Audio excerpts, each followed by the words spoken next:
Glory, glory, Man United, never out of the headlines. You got Sir Jim Ratcliffe, Ineos big man, speaking about how he's going to give Ruben Amorim at least 3 years as Manchester United manager, which in itself feels a little bit chicken oriental right now, considering how things have gone. Also, some geezer in Saudi has shaken up the social media world, talking about how there's a new investor, a new owner coming in at Man United, and obviously the Man United fans so desperate for change, they're grasping at this post. So we'll react to that. I'm reacting to it because Mark Goldbridge of the United Stand, big Man United content creator, spoke about it. Excuse me. And if he's allowed to talk about it, I am. Anyway, welcome back. How you been, mate? Are you okay? Yeah? That's good, that's not good. Yes, I'm trying to upload every day, but sometimes I have a couple of days off, especially seeing as on the main channel at the moment, Football Therapy, there's a lot of edit-heavy work. So, yeah, I do like to speak about other stuff on this channel, and I'm going to try and upload every day. So, thank you, welcome on back, thank you for liking and subscribing, and all that good stuff. That lovely good stuff. First of all, let's deal with this tweet. Now, this is from a chap called, excuse the pronunciation here, Turkey Al-Al-Sik, who's apparently a Saudi businessman. Again, citing Goldbridge, take up any of this information with him, but he did post this on X, which he got, 3.2 million views, the post. The best news I heard, he said this last night, by the way. I believe it was last night. At time of recording, it's the 9th of October. Yeah, he said this late into the evening last night. The best news I've heard today is that Manchester United is now in an advanced stage. These are said with his chest. This man's got millions of followers, I think. Said with his chest, by the way. Manchester United is now in an advanced stage of completing a deal to sell to a new investor.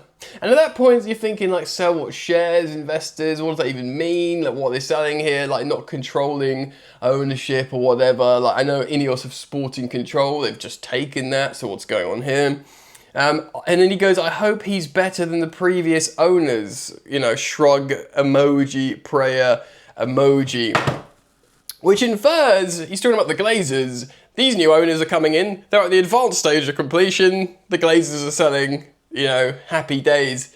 Now, I'm a content creator, I know better than everyone that on international breaks, when news weeks are slow, this kind of stuff comes out. Now, this guy's not, I don't think by any means, a content creator. And, maybe he did hear that. Why is it just... why have we heard this not elsewhere? Maybe it's true. Maybe the Glazers, the fact how they've sold, a minority share to Ineos and Ratcliffe, more on him in a moment. The fact how they've sold a minority share to him, and he's got sporting control, of course, which shows that they're willing to let someone else take the wheel, really. That maybe they'll sell elsewhere. And another thing to consider here is Man United is still making a lot of organic revenue. I know they've been really, had real negative optics since Ineos took over sporting control. They've sacked off half the company or over half the company, loads of redundancies. They've stopped paying Alex Ferguson. Some people would argue that's a good thing for his ambassadorial role. No more free lunches, no more paying for the ex-players thingy, whatever it was. Loads of just bad optics is what they say in the industry. Not good PR.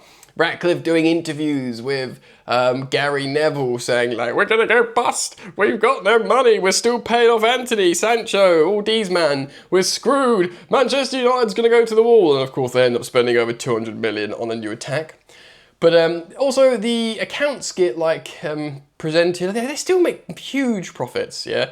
They are Man United. They're the biggest team in England. They will always have an insane amount of organic revenue. So maybe Ratcliffe was just trimming the fat, so maybe new investors come in and go bang, bang. But the truth is, they'll still be navigating through PSR and stuff like that. Do you know what I mean? Man United have always made money. They've always had money to spend in terms of it's been working within the regulations, and the regulations aren't going anywhere. But what you'd argue is maybe Ratcliffe trimming the fat, maybe getting the big wages and certain players off the books, things are going to work out, and a new investor will come in and try and steer the ship better sportingly. I guess that's what Man United fans want.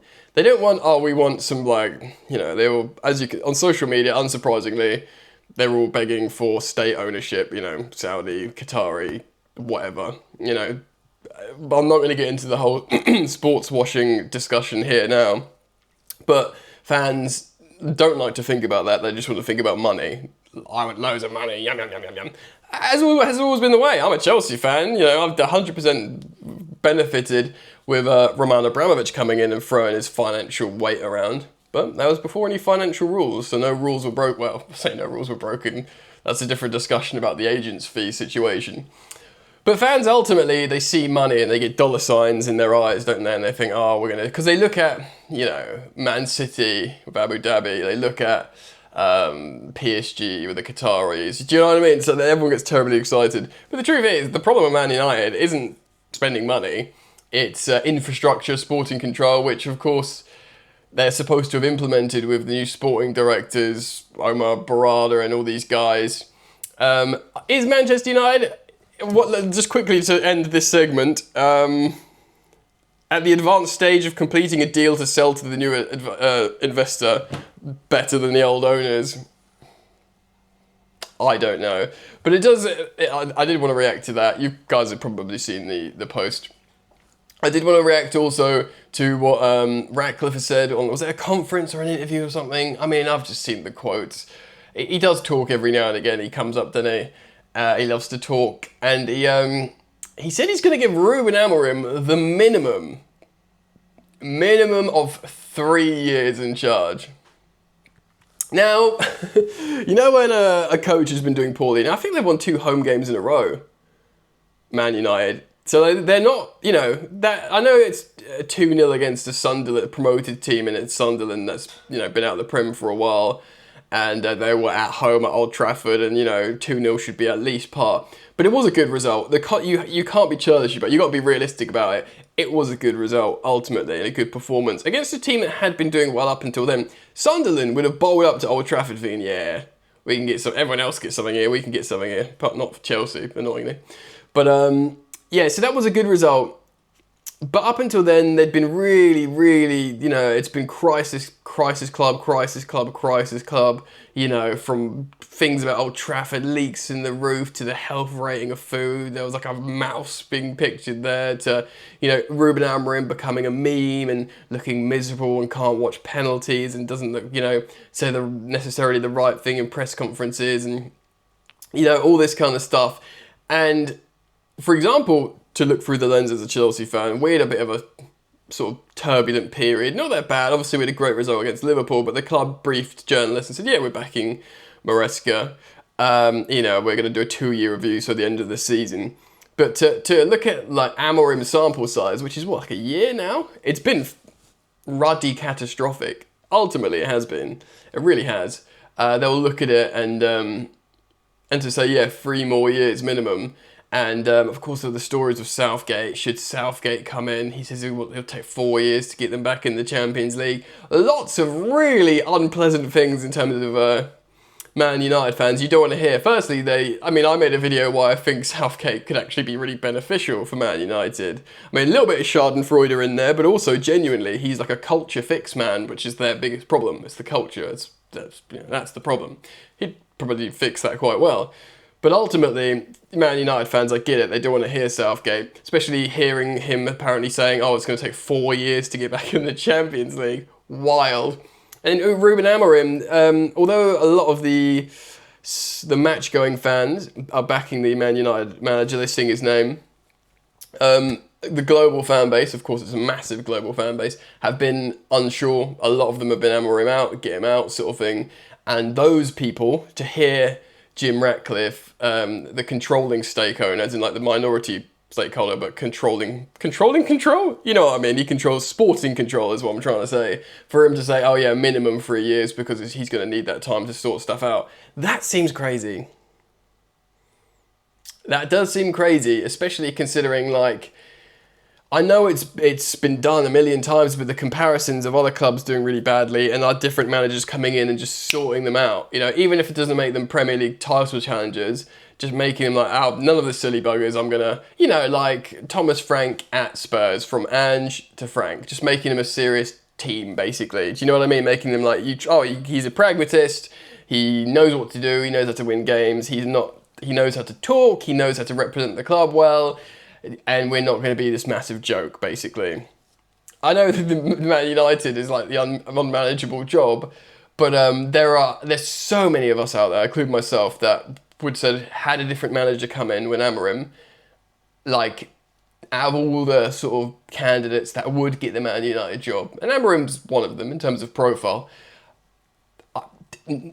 all of them would have done better. Like 95% of them, 98% of them would have done better than Ruben Amorim has done, especially in the league form, with what's available to them, with everything. Maybe it's because he's just this absolute dogmatic, not going to change formation no matter what, and other managers would have been, right, let's change formation for a bit to get this work. Which leads me to think, is Ratcliffe the guy like, yeah, let's make this 3-4-2-1 formation work no matter what, I see it, it's your vision, this is what's going to make Man United whole again, even if it's going to take 3 years, and Amorim's like, yeah, it's my formation, I'm going to stick to it.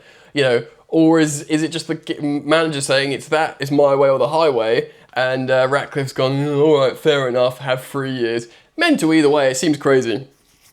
Anyway, Man United always in the news. Let me know your thoughts. Comment them down below in the comment section. This is, of course, road to 20,000 subscribers here on Football Yannick, this channel. So if you do find yourself interested in my thoughts on the big talking points in world football, please do consider subscribing to this channel, because everybody's welcome, of course.